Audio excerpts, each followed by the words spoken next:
দুঃখের পরে আছে সুখ, প্রাণটা আবার উদ্বেলিত হয়ে ওঠে। তাই তো আসলে তো দুঃখের পরে সুখ। এজন্য কষ্ট যখন পাবেন, অসুস্থ যখন হবেন, ওইখানেও আনন্দ করবেন, কারণ সামনে আরাম আসতেছে। সুবহানাল্লাহ পড়েন। মুমিনের হারাবার কিছু নাই, দুঃখ পাওয়ার কিছু নাই। তার রোগের মাধ্যমে তার গুনাহ ঝরে যায়, সে আল্লাহর কাছে প্রিয় হয়ে ওঠে। তা আমাদেরকে কেউ হারাইতে পারে? কথা বলেন, আমাদের কেউ ভয় দেখাইতে পারে? মোটিভেশনাল সূরা, সূরাতুল ইনশিরাহ আর সূরাতুদ দুহা। এখানে অনেক হিউজ মোটিভেশন আছে। যারা হতাশ, যাদের জীবন ভাল লাগে না, মরে যেতে মনে চায়, গার্লফ্রেন্ড গালি দিছে, আছে না নাই? আবার বয়ফ্রেন্ড গার্লফ্রেন্ডের গালি দিছে, এ ওড়না পেঁচায়া ফ্যানের মধ্যে ঝুলে আত্মহত্যা করে। কত বড় পাগল! তুই মরলি কেন? গালি দিছে তো কি হয়েছে? হ্যাঁ, বুঝতে চায় না, হতাশ হয়ে যায়। আর বয়স কম তো, ইচড়ে পাকা, অল্পতে কাবু হয়ে যায়। এই সূরাগুলো পড়ে না, এখানে আশার বাণী আছে। আজকে আমি জানি কথা শোনাবো আপনাদেরকে, শুরুতে আগে সংক্ষেপে বলে দিই। এই সূরার মূল কথা হচ্ছে, মানে সেন্ট্রাল থিম বা সাবজেক্ট ম্যাটার, সূরাতুদ দুহার কেন্দ্রীয় আলোচ্য বিষয় হচ্ছে নিরাশ হবেন না, হতাশ হবেন না, হাল ছাড়বেন না, ভরসা রাখবেন কার উপর? মুমিনরা নিরাশ হয়, হতাশ হয়, হাল ছাড়ে, ভরসা রাখে কার উপর? ভরসা কার উপর? ভরসা থাকবে একজনের উপর। চিল্লায় বলেন, তিনি কে? Never lose hope. Every time you feel like you cannot go, you feel so lost that you are so alone. Don't despair and never lose hope, 'cause Allah is always by your side. Inshallah, inshallah, inshallah, you'll find a way. Inshallah, inshallah, inshallah, you'll find a way. Every time you feel like you cannot go, you feel so lost that you are so alone. Don't despair and never lose hope, 'cause Allah is always by your side. Inshallah, inshallah, inshallah, you'll find a way. Inshallah, inshallah, inshallah, you'll find a way. ঠিক কি না? Never lose hope, you will find your way. তুমি তোমার পথ খুঁজে পাবে। আমাদেরকে পথ দেখায় কে? আল্লাহ। এজন্য সূরাতুদ দুহার কেন্দ্রীয় আলোচ্য বিষয় হচ্ছে হতাশ হওয়া যাবে না, নিরাশ হওয়া যাবে না, হাল ছাড়া যাবে না, ভরসা রাখতে হবে একজনের উপর। চিৎকার করে বলেন, তিনি কে? হতাশ যারা, ফ্রাস্ট্রেটেড, আপসেট পিপল, তাদের জন্য, হতাশ ব্যক্তিদের জন্য এই সূরাটা একটা আলোক পত্রিকা, একটা আলোর মশাল। এই সূরাটা বললেই হতাশ ব্যক্তিরা মনে শান্তি পায়, আশা ফিরে পায়, দিক ফিরে পায়। ঠিক কিনা? এই সূরাটা নাজিল হওয়ার একটা ব্যাকগ্রাউন্ড আছে, শুনবেন। বিষ্ণু ঈসা ইসলামের কাছে যখন ওহী নাজিল হতে শুরু করলো, বিষ্ণু ঈসা ইসলাম ওহীর কথাগুলো পৌঁছে দিতে লাগলেন। যাই নাজিল হতো বিষ্ণুনবী পৌঁছে দিতেন। বিশ্বনবী সাহাবাদের কাছে শেয়ার করে দিতেন, যেটাই নাজিল হতো তিনি পৌঁছে দিতেন, যেটাই, কারণ আল্লাহর আদেশ, ইয়া আইয়ুহার রাসূল বাল্লিগ মা উনসিলা ইলাইকা। ও নবী, আপনার কাছে আমি ওহী থেকে যা নাজিল করি সব পৌঁছে দেন, একটাও গোপন করা যাবে? আল্লাহর কাছ থেকে বিশ্বনবী যে সমস্ত মেসেজ, ইনফরমেশন, তথ্য, রেভেলেশন উনি পেয়েছে, একটাও কি বিশ্বনবী গোপন করেছে? সব প্রকাশ করে গিয়েছে, সব শেয়ার করে গিয়েছে। বিশ্বনবী শেয়ার করতে লাগলেন। সকালে যা নাজিল হয় শেয়ার করেন, দুপুরে নাজিল হয় শেয়ার করেন, রাতে নাজিল হয় শেয়ার করেন, শেয়ার করতে লাগলেন। কিন্তু কি অবাক করা কাণ্ড, হঠাৎ করে এই ওহী আসার ধারাবাহিকতা আল্লাহ বন্ধ করে দিলেন। ওহী আর আসে না, আকাশ থেকে নতুন তথ্য আর নামে না। ঘটনা কি? ওহী আসে না কেন? তথ্য আসে না কেন? জিব্রাইল আসে না কেন? কোন বর্ণনা এসেছে 15 দিন, কোন কোনো বর্ণনায় 1 মাস, 3 মাস, এমনকি 6 মাস পর্যন্ত বর্ণনা পাওয়া যায় যে বিশ্বনবীর কাছে 6 মাস ওহী আসে না। বিশ্বনবী তো অবাক, ঘটনা কি, ওহী নামে না কেন? আর ওহী না আসলে তো বিশ্বনবী শেয়ার করতে পারে না। এতদিন যা আসতো বলে বেড়াতো, এখন আসেও না, বলতেও পারে না। কাফির মুশরিকরা বিশ্বনবীর গালি দিতে শুরু করলো, মুহাম্মদের রব মুহাম্মদের ভুলে গেছে, মুহাম্মদের আল্লাহ মুহাম্মদের ছেড়ে দিয়েছে। বিশ্বনবীর চাচি আবু লাহাবের স্ত্রী উম্মে জামিল বলতে শুরু করলো, কি মুহাম্মদ, তোমার শয়তানটা তোমার কাছে আসে না? শয়তান দ্বারা তিনি জিব্রাইলকে বুঝিয়েছেন যে তোমার জিব্রাইল তোমার কাছে আসে না। এভাবে সবাই গালমন্দ করতে শুরু করলো যে মুহাম্মদের আল্লাহ মুহাম্মদকে ভুলে গিয়েছে। বিষ্ণু ঈসা ইসলাম নিজেও হতাশ হয়ে গেলেন, কি রে ওহী আসে না কেন? আমার কোনো ভুল হচ্ছে না তো? আমার কোনো অপরাধ হয়ে গেল না তো? আল্লাহ কি আমার উপর অসন্তুষ্ট হয়েছেন? আল্লাহ কি আসলেই আমারে ভুলে গেছেন? আল্লাহ কি আমাকে ত্যাগ করেছেন? তিনি কি আমার উপর রেগে আছেন? আমরাও মাঝে মাঝে এরকম হতাশ হয়ে পড়ি। এরকম হতাশ লোক আছে না নাই? কিরে আমার দোয়া কবুল হয় না কেন? আল্লাহ আমার ডাকে সাড়া দেয় না কেন? আমার জীবনে এত দুঃখ কেন? আমার জীবনে তো ভালো কিছু হয় না, খালি সব কষ্ট আমার কেন? এরকম আছে না নাই? এরকম হতাশদের জন্য এই সূরাটা একটা আলোকবর্তিকা, মোটিভেশনাল সূরা। আলহামদুলিল্লাহ পড়েন। বিশ্বনবীকে আল্লাহ আশ্বস্ত করলেন আর এই সূরাটা নাজিল করলেন আর বললেন, ওয়াদুহা, ওয়াদুহা, দুহা মানে আলো, দুহা মানে আলো, প্রভাতের সূর্য কিরণের শপথ। Look up, the sunlight, it's a very beautiful day out there. নবী হতাশ হবেন না, বেরোন, সকালের সূর্যটা কত সুন্দর, কি ঝলঝলে পৃথিবী, ফকফকে আর তকতকে, দেখলেই মনটা ভরে যায়, ঠিক কি না? দুহা, দুহা মানে আলো, আশার আলো, সম্ভাবনার আলো। আমাদের জীবনে আলোর দরকার আছে না নাই? আলো না থাকলে আমরা বাঁচতে পারবো? আলো লাগে বড় আলো। এই আজকে আলো না থাকলে আমার দেখা যেত। এজন্য কোরআনকে আল্লাহ আলো বলেছে। কোরআনকে কি বলেছে? কিতাবুন আনজালনাহু ইলাইকা লিতুখরিজান নাসা মিনাল যুলুমাতি ইলান নূর। Muhammad, I've revealed this holy Quran unto you to lead the mankind out of darkness into the light. অন্ধকার থেকে লাইট, লাইট মানে কি?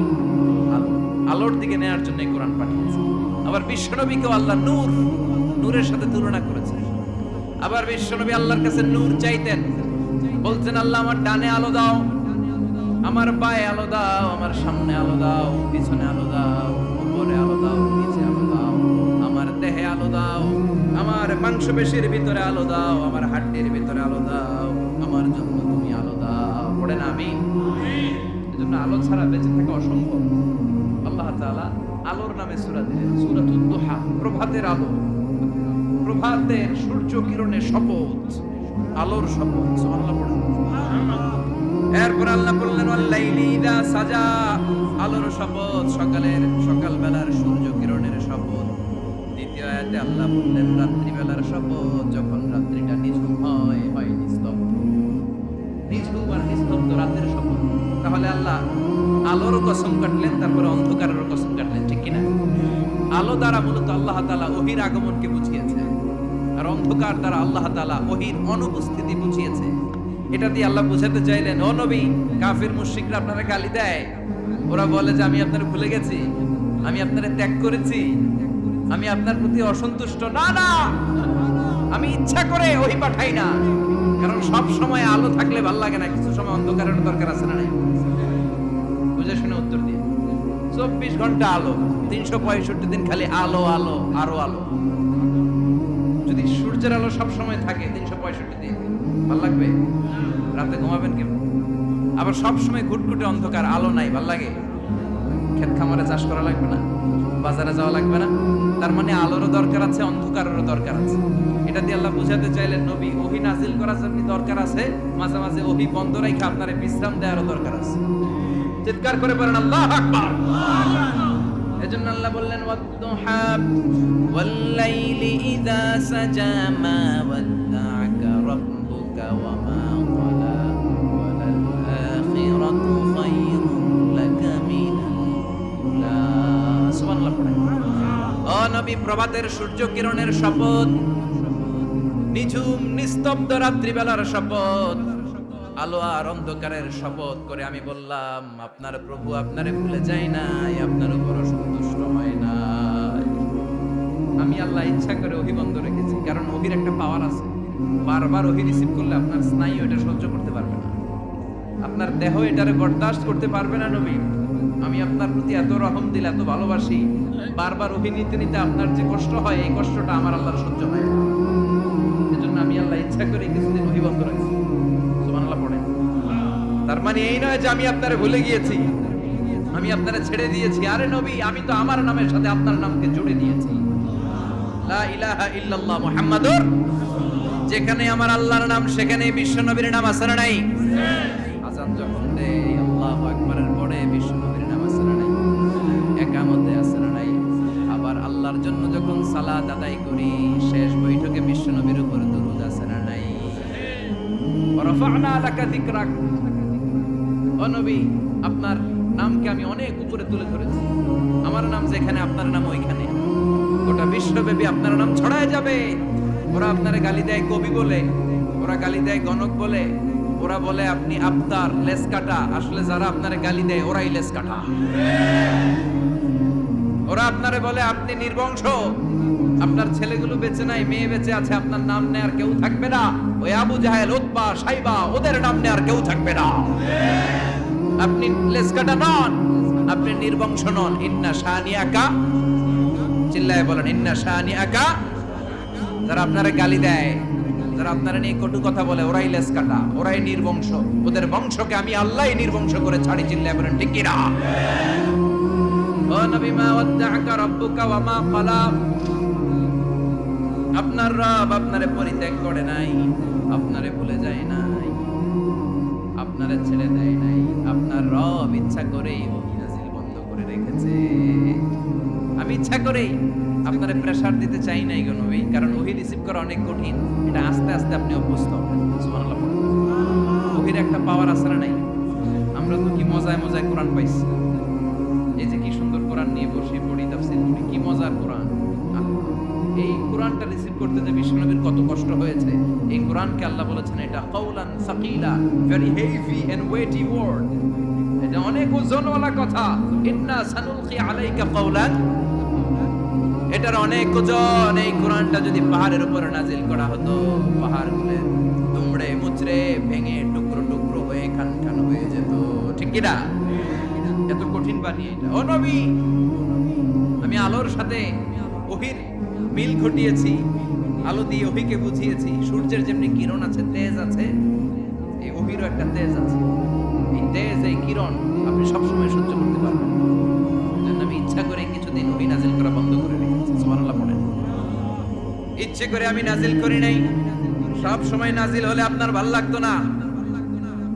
বুখারীর বর্ণনা, মা আয়েশা বলতেন শীতের রাতে, কনকনে মাঘ মাসের শীতের রাতে যখন বিশ্বনবীর উপর কোরআনের আয়াত নাজিল হতো, বিশ্বনবী ঘেমে ঘেমে একাকার হয়ে যেতেন।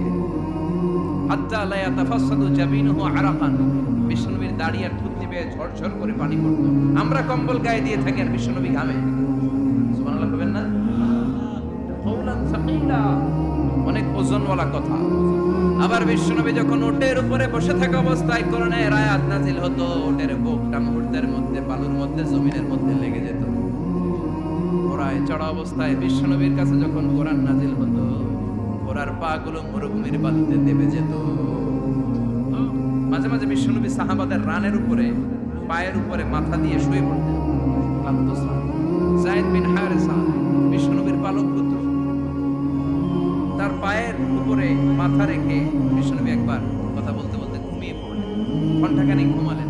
যায়েদ বিন হারেসা বলে, আমার কাছে তেমন কোনো কষ্টই হচ্ছে না, বিশ্বনবীর মাথাটা খুব বেশি ওজন মনে হচ্ছে না। ঘন্টাখানিক পর বিশ্বনবী চোখ খুললেন, আর খোলা মাত্রই ওনার উপর ওহী কোরআনের আয়াত নাজিল করতে শুরু করলো। কে? যায়েদ বিন হারেসা বলে, যখনই কোরআনের আয়াত নাজিল হতে শুরু করলো, আমার মনে হচ্ছে বিশ্বনবীর মাথাটা 50-60 কেজি ওজন বেড়ে গিয়েছে। বিশ্বনবীর মাথার ওজনে আমার পায়ের রান ফেটে যাবে, আমার পায়ের হাড্ডি ফেটে যাবে, আমার পাটা ভেঙে খান খান হয়ে যাবে মনে হচ্ছিল। তার মানে কোরআনের আয়াত যখন নাজিল হয়, বিশ্বনবীর উপর একটা প্রেসার আছে না নাই? এইজন্য আল্লাহ বললেন, নবী আমি আপনার ভুলে যাই নাই। কাফেররা যেমনি আপনারে গালি দেয় যে আমি আপনারে ভুলে গিয়েছি, আপনার উপর আমি অসন্তুষ্ট, নেভার, অসম্ভব। আমি আপনার উপর কখনো অসন্তুষ্ট নই, বরং আমি ইচ্ছা করি আপনার উপর থেকে প্রেসার কমিয়ে দেওয়ার জন্য কয়েকদিন ইচ্ছা করে আপনারে ছুটিতে রাখছি। সুবহানাল্লাহ পড়েন, যাতে করে আবার এনার্জি গায়ে নেওয়ার পরে নতুন করে কোরআনের আয়াত রিসিভ করার জন্য আপনি সক্ষম হন। চিল্লায় পড়তে হবে আল্লাহু আকবার। এজন্য আল্লাহ বললেন ওয়াদ-দুহা ওয়াল-লাইলি ইযা সাজা মা ওয়াদ্দা'আকা রাব্বুকা ওয়া মা ক্বালা ওয়ালাল আখিরাতু খায়রুল লাকা মিনাল উলা। এরপর আল্লাহ বললেন নবী ওয়ালাল আখিরাতু খায়রুল লাকা মিনাল উলা, and verily indeed the hereafter is far better for you than this dunya. এই দুনিয়ার চেয়ে আপনার জন্য আখিরাতটা অনেক দামি। খায়রুল লাকা মিনাল উলা, এই দুনিয়ার চেয়ে আখিরাতটা অনেক শ্রেষ্ঠ। এতে আল্লাহ বললেন দুনিয়ার চেয়ে আখিরাত শ্রেষ্ঠ, আর এক আয়াতে আল্লাহ বললেন দুনিয়ার চেয়ে আখিরাত হলো স্থায়ী। ঠিক কি না? বাল তু'থিরুনাল হায়াতাদ দুনিয়া ওয়াল আখিরাতু খায়রুন ওয়া আবকা। তোমরা দুনিয়ার জীবন নিয়ে পাগল পড়া হয়ে থাকো। আল্লাহ বললেন দুনিয়ার জীবনের চাইতে আখিরাতের জীবন শ্রেষ্ঠ এবং স্থায়ী। ঠিক কি না? কার কথা? দুনিয়া স্থায়ী না আখিরাত স্থায়ী? দুনিয়া শ্রেষ্ঠ না আখিরাত শ্রেষ্ঠ? কিন্তু আমরা কোনটার পিছনে দৌড়াই? খালি দুনিয়া দুনিয়া। দুনিয়া কে মজা ले लो, দুনিয়া তোমারই है। কিন্তু জান্নাত কে মজা ले लो, জান্নাত তোমারই है, ওইটা কয় না? আছে না নাই? দুনিয়ার পেছনে পাগল হয়ে আমরা পড়ে থাকি। এই দুনিয়ার জীবনটা একটা মায়াজাল, এটা একটা মরিচিকা। এই মরিচিকা, এই ধোঁকা, এই লালসা আর এই মায়াজালের পেছনে আমরা ছুটছি। ছুটতে ছুটতে হুট করে একবার কবরের ভিতরে ঢুকতে হবে। কথা বলেন, তখন আমাদের টনক নড়বে। এজন্য দুনিয়া মুমিনদের জন্য শ্রেষ্ঠ আর স্থায়ী জায়গা নয়। মুমিনের আসল জায়গা হচ্ছে আখিরাত। মুমিনের শান্তি আর কল্যাণের জায়গা হচ্ছে আখিরাত। জান্নাত হচ্ছে মুমিনের শেষ ঠিকানা। চিৎকার করে বলেন ঠিক কি না? সেটাই বিশ্বনবীরে বললেন নবী, কাফির মুশরিকদের কথা আপনি কান দিবেন না, ওদের কথায় হতাশ হবেন না, নিরাশ হবেন না, হাল ছাড়বেন না, ভরসা রাখবেন কার উপর? কারণ ওয়ালাল আখিরাতু খায়রুল লাকা মিনাল উলা। এই দুনিয়ার জীবন ক্ষণস্থায়ী জীবন, চিরকালীন জীবন হলো আখিরাত। নবীরে কিভাবে আশ্বাস দিতেছে দেখছেন? অ্যাসিউরেন্স করতেছে, কনফার্মেশন। এই সূরাটা যে শান্তির সূরা, মোটিভেশনের সূরা, অনুপ্রেরণার সূরা, ইন্সপাইরেশন যে জায়গায় প্রতিটা আয়াতে আপনি ইন্সপাইরেশন পাবেন। তো প্রতিটা আয়াতে আপনি উজ্জীবিত হবেন, সজীব হবেন, এনথিউসিয়াস্টিক এন্ড এনার্জেটিক হবেন, আপনি এনার্জি ফিরে পাবেন। আলহামদুলিল্লাহ পড়েন। এরপর বিশ্বনবীর আরো খুশি করার জন্য আল্লাহ বললেন ওয়ালা সাউফা ইউতিকা রাব্বুকা ফাতারদা। ও নবী, চিরে এমন এমন জিনিস আমি আপনারে দান করব, এগুলো পেয়ে আপনি খুশি হয়ে যাবে। কে বলে? কারে বলে? শুনতেছেন? বুঝতেছেন? কষ্ট হচ্ছে না তো? ওয়ালা সাউফা ইউতিকা রাব্বুকা ফাতারদা। অচিরে এমন এমন জিনিস আমি আল্লাহ আপনারে দান করব। ওরা আপনারে গালি দেয়, ওদের কথা আপনার মন খারাপ, আপনি হতাশ, ভয় পাবেন না, হতাশ হবেন না, নিরাশ হবেন না, আমার উপর ভরসা রাখেন না। এমন এমন জিনিস আমি আপনারে দেব, ওগুলো পেয়ে আপনি খুশি হয়ে যাবেন। সুবহানাল্লাহ পড়ে। আল্লাহর কাজই হলো বিশ্বনবীরে খুশি রাখা। Verily I'm gonna give you something that will make you happy. এমন জিনিস আপনারে দেব নবী, আপনি খুশি হয়ে যাবেন। আল্লাহর কাজই হচ্ছে বিশ্বনবীরে খুশি রাখা। যেখানে বিশ্বনবীর মন খারাপ, ওইখানে বিশ্বনবীর আল্লাহ আছে না নাই? বিশ্বনবীর উপাধি দিয়েছেন আল্লাহ হাবিবুল্লাহ। কি দিয়েছে? আর সাইয়েদনা ইব্রাহিমের উপাধি খলিলুল্লাহ। দুইজনই আল্লাহর প্রিয়, দুইজনই উলুল আজমি মিনার রাসূল। কিন্তু খলিল মানেও বন্ধু, হাবিব মানেও বন্ধু। খলিল মানে এমন বন্ধু যেই বন্ধু আল্লাহরে খুশি করার জন্য কাজ করে, আর হাবিব মানে এমন বন্ধু যেই বন্ধুরে খুশি রাখার জন্য আল্লাহ নিজেই কাজ করে। কি শান, কি মান এই নবীর! আর ওই নবীরে গালি দেয়। এগুলো জাহান্নামের নরকীটার পিতৃ পরিচয়হীন জারদ সন্তান। As a father, as a teacher, as a commander, as a lawgiver, as a lawmaker, as a reformer of the society, Muhammad is the Superman of the world. Superman, উনি অসাধারণ ব্যক্তিত্ব, unparalleled personality। ওনার জীবনী নিয়ে পড়া শুরু করলে এটা শেষ হয় না। বিয়ন্ডলেস, বাউন্ডলেস, বটমলেস, এটা তলাবিহীন সাগর। বিশ্বনবীর জীবনী একটা সাগর, কিন্তু সাগরের কি নাই? সুবহানাল্লাহ কইবেন না? যে বিশ্বনবীর খুশি রাখা কার কাজ? যেখানে বিশ্বনবী হতাশ, যেখানে বিশ্বনবীর মন খারাপ, বিশ্বনবীর মন ভালো করে দেয় কে? এজন্য আল্লাহ বলেন ওয়ালা সাউফা ইউতিকা রাব্বুকা